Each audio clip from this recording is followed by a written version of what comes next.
안녕하세요. 8월 15일 광복절 아침입니다. 오늘 레위기 25장 23절에서 38절의 말씀 함께 보도록 하겠습니다. 토지를 영구히 팔지 말 것은 토지는 다 내 것임이니라. 너희는 거류민이요 동거하는 자로서 나와 함께 있느니라. 너희 기업의 온 땅에서 그 토지 무르기를 허락할지니 만일 네 형제가 가난하여 그의 기업 중에서 얼마를 팔았으면 그에게 가까운 기업 물을 자가 와서 그의 형제가 판 것을 물을 것이요 만일 그것을 물을 사람이 없고 자기가 부유하게 되어 물을 힘이 있으면 그 판 횟수를 계수하여 그 남은 값을 산자에게 주고 자기의 소유지로 돌릴 것이니라. 그러나 자기가 물을 힘이 없으면 그 판 것이 희년에 이르기까지 산자의 손에 있다가 희년에 이르러 돌아올지니 그것이 곧 그의 기업으로 돌아갈 것이니라. 성벽 있는 성내의 가옥을 팔았으면 판지 만 1년 안에는 물을 수 있나니 곧 그 기한 안에 물으려니와 1년 안에 물으지 못하면 그 성 안의 가옥은 산자의 소유로 확정되어 대대로 영구히 그에게 속하고 희년에라도 돌려보내지 아니할 것이니라. 그러나 성벽이 둘리지 아니한 졸락의 가옥은 나라의 전토와 같이 물러주기도 할 것이요 희년에 돌려보내기도 할 것이니라.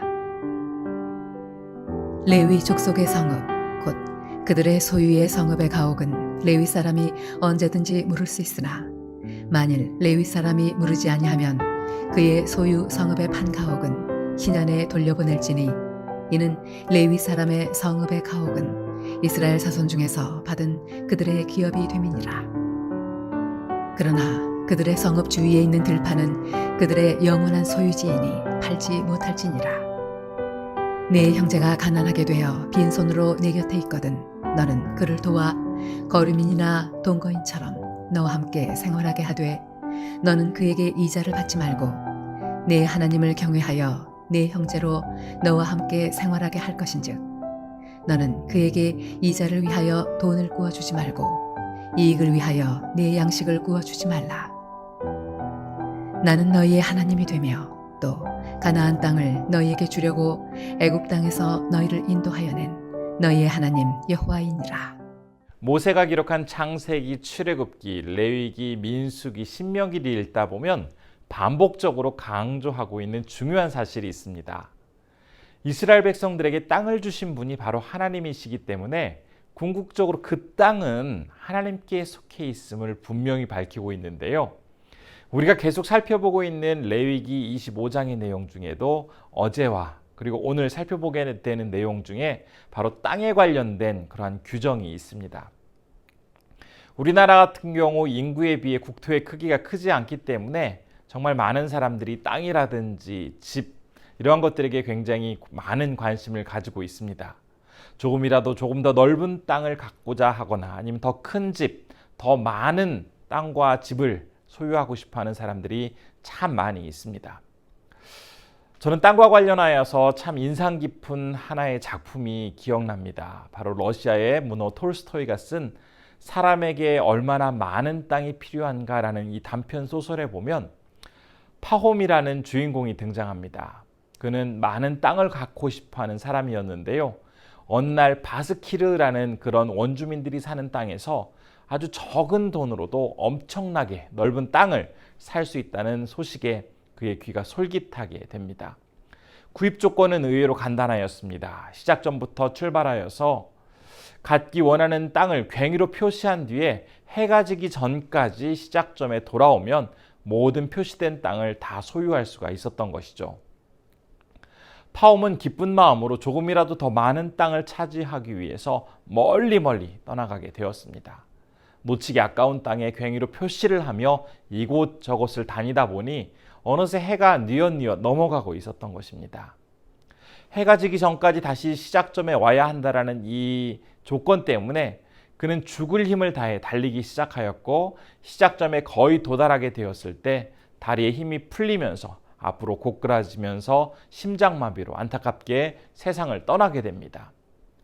그러자 그곳에 있던 사람들이 괭이를 들고 땅을 파서 파홈의 시신을 묻어주면서 이런 말을 합니다. 과연 사람에게는 얼마나 넓은 땅이 필요할까?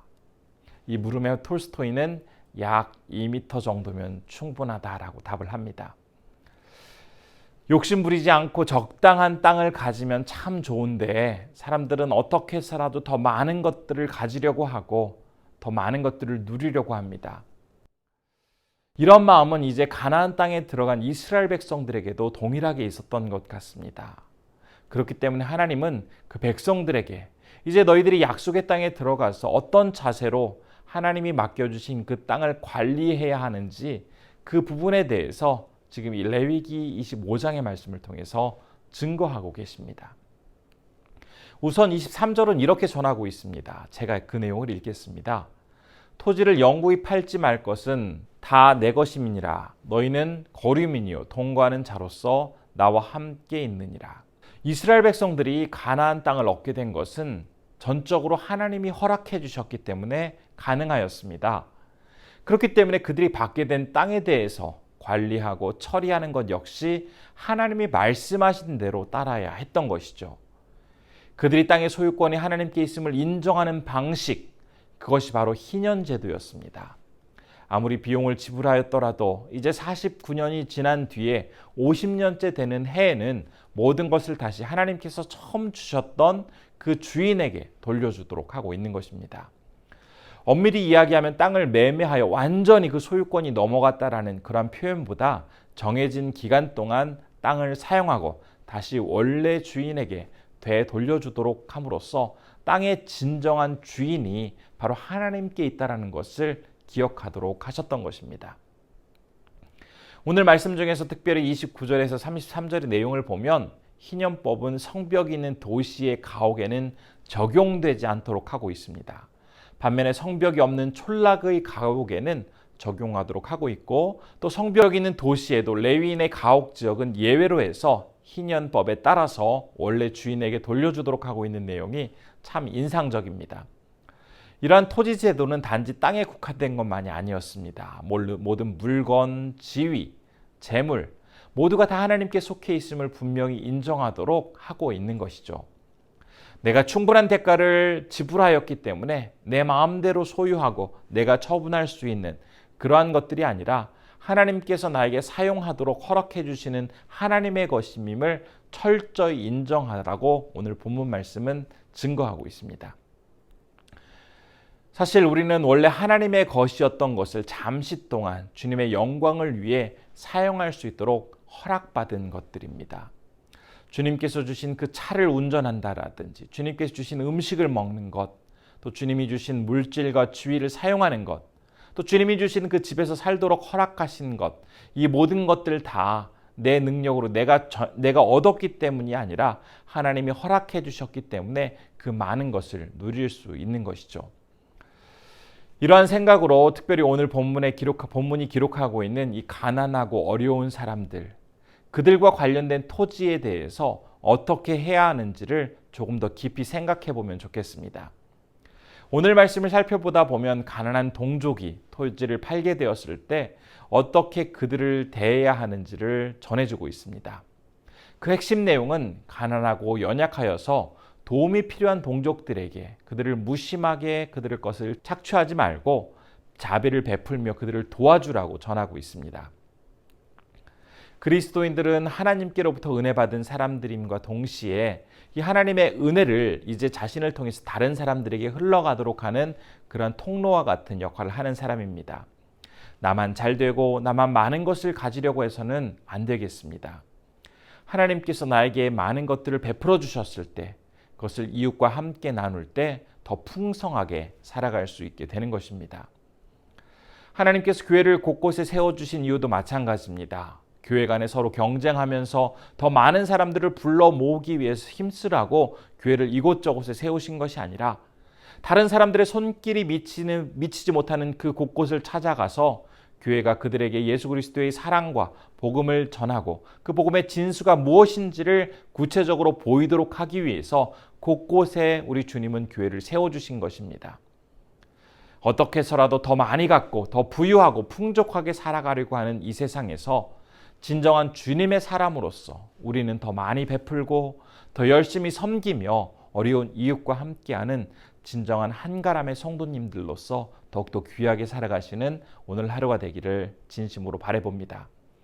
기도하겠습니다. 첫 번째로는 하나님께서 허락하신 재물을 주님의 뜻과 방법에 따라서 잘 관리할 수 있는 지혜를 달라고 기도했으면 좋겠습니다. 두 번째로는 소외되고 도움이 필요한 사람들과 가까이 하며 그들에게 참된 주님의 사랑과 복음의 기쁨을 전하기에 부족함이 없는 그리스도인으로 살아갈 수 있도록 인도해달라고 기도했으면 좋겠습니다. 세 번째는 니제르의 손영희 선교사님을 위해서 기도할 텐데요. 선교사님의 건강과 환경을 주님께서 붙들어 주시고 열어주시도록 함께 기도 부탁드리겠습니다. 기도하겠습니다.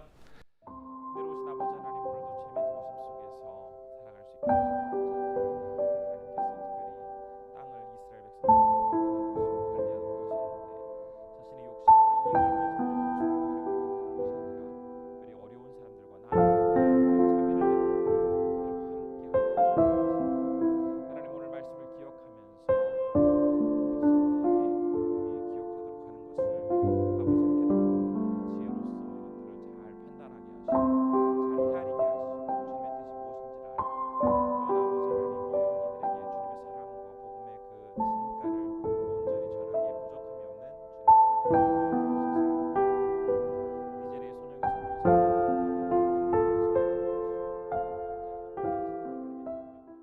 존귀하신 아버지 하나님, 오늘 말씀을 통해 하나님께서 우리에게 맡겨주신 많은 재물들과 지위와 물질들에 대해서 어떻게 우리가 관리를 해야 하는지 다시 한번 생각하게 해주시니 감사드립니다. 세상 사람들은 더 많이 가지려고 하고 더 많은 것들을 누리려고 하지만 정작 주님의 사람으로서 주님께서 맡겨주신 것을 관리해야 하는 우리들에게 있어서는 원래 하나님의 것이기에 우리가 그것들을 최선을 다해 사용하다가 다시 주님께 돌려드린다라는 마음으로 이웃과 함께 나누게 하시고 이웃들을 돌보게 하시고 주님의 사람으로서 더욱더 많은 이웃들을 위하여 귀하게 주신 것들을 사용할 수 있는 지혜와 용기를 허락하여 주옵소서. 오늘은 니제리에서 사역하시는 손영희 선교사님을 위해서 기도합니다. 하나님께서 지켜주시고 함께해 주심에 건강과 모든 사역의 방향을 열어주시고 함께하는 귀한 동역자들에게 하나님의 능력을 더하여 주셔서 사역의 아름다운 열매들이 많이 맺어질 수 있도록 주님 함께해 주옵소서. 오늘은 광복절을 맞아서 우리가 귀한 하루를 보내게 됩니다. 하나님께서 이 땅에 빛을 허락하여 주셨던 것처럼 우리의 심령과 우리의 영혼에도 하나님께서 복음의 빛을 밝히 비춰주심으로 주님과 함께 더욱더 귀하게 이 하루를 살아갈 수 있도록 붙잡아 주옵소서. 모든 것 주님께 의탁드리오며 예수님의 이름으로 기도드립니다. 아멘.